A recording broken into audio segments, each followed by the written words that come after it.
Halo,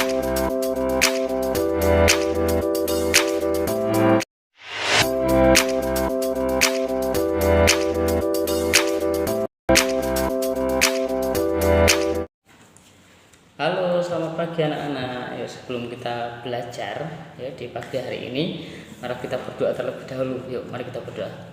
Tuhan Yesus, terima kasih atas kasih-Mu, atas anugerah-Mu, berikan bagi kami. Kami akan memulai pembelajaran kami.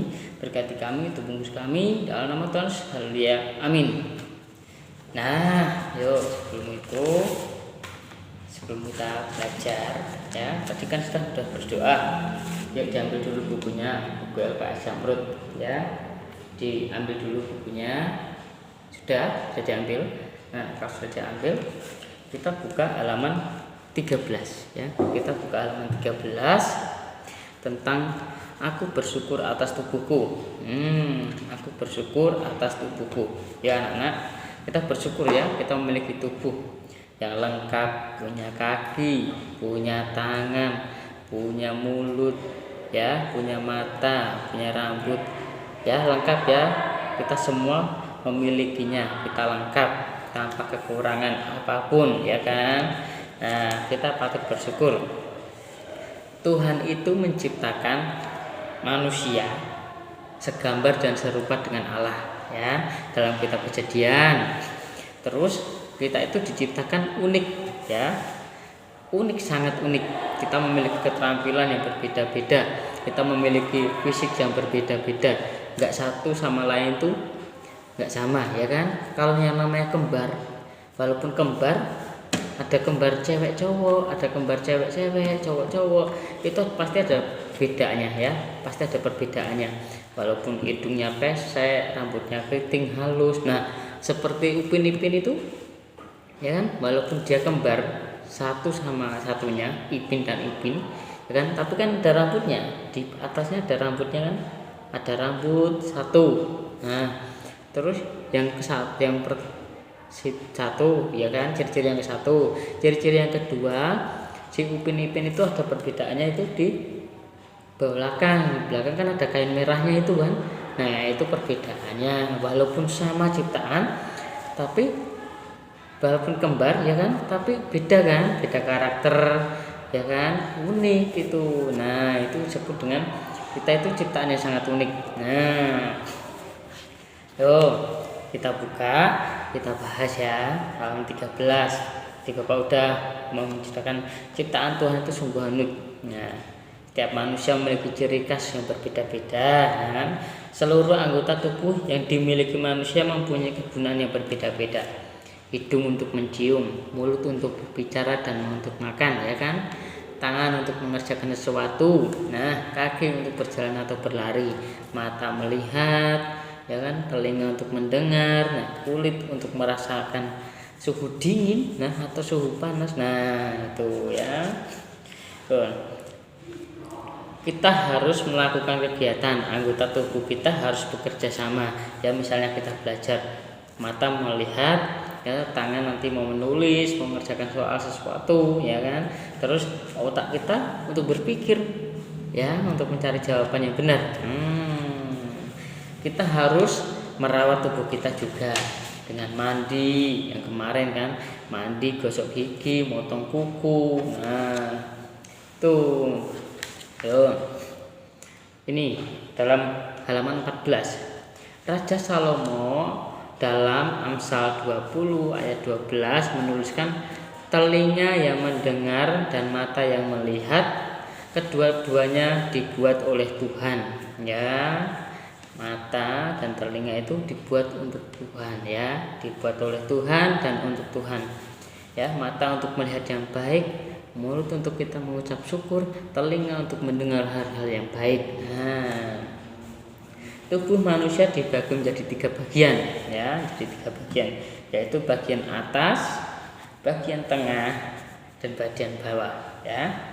Bagian atas itu ada kepala, terus bagian tengah itu badan, tangan, bagian bawah itu ada kaki, ya.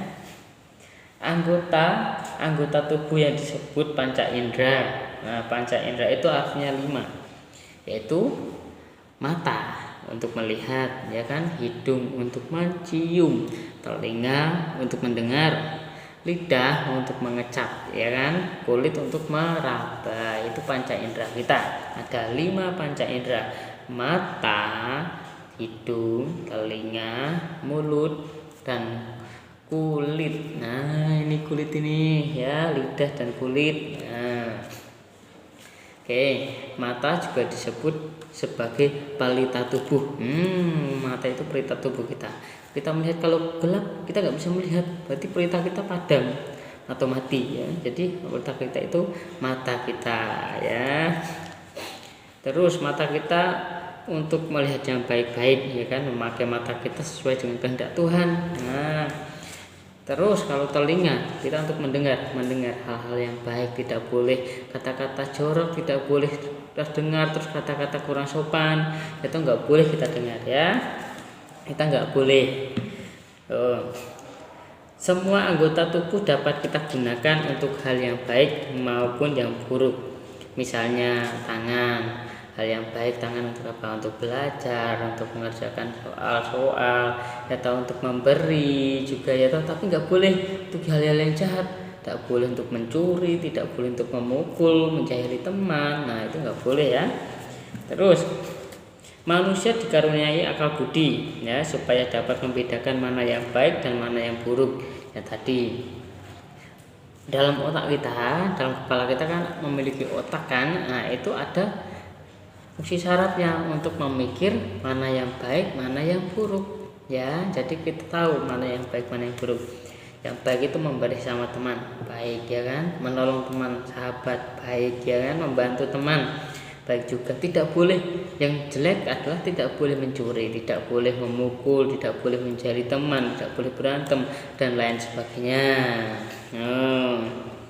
Manusia dikaruniai akal budi supaya dapat membedakan mana yang baik yang jahat, ya kan, ada yang baik dan buruk juga. Yang tadi tidak boleh menjahili, itu jahat ya, sesama teman nggak boleh ya. Memukul nggak boleh, nah memukul teman nggak boleh ya. Mengejek teman nggak boleh, atau membuli teman nggak boleh. Itu dalam Rasul Paulus melalui surat kepada jemaat Roma mengajak kita untuk memuliakan Tuhan dengan mulut kita, dengan tangan kita, dengan kaki kita untuk bersorak-sorai ya kan, untuk membantu teman, untuk membantu keluarga ya, taati perintah aturannya, kita taati. Nah, maksudnya seluruh anggota tubuh kita gunakan sesuai dengan kehendak Tuhan, dengan firman Tuhan. Nah, sampai di sini perjumpaan kita. Selamat beraktivitas, tetap semangat, tetap jaga kesehatan ya. Gunakan tangan kita yang baik. Panca indera, 5 panca indera kita digunakan dengan sebaik mungkin. Jangan sampai melakukan hal-hal yang buruk ya. Tuhan Yesus memberkati. Kita menutup pembelajaran kita, mari kita berdoa. Tuhan Yesus, terima kasih atas kasih-Mu, terima kasih atas anugerah-Mu. Kami sudah belajar Bapa, memberkati kami dan kami dapat mengaplikasikannya dalam kehidupan kami sehari-hari. Dalam nama Tuhan Yesus, haleluya, amin.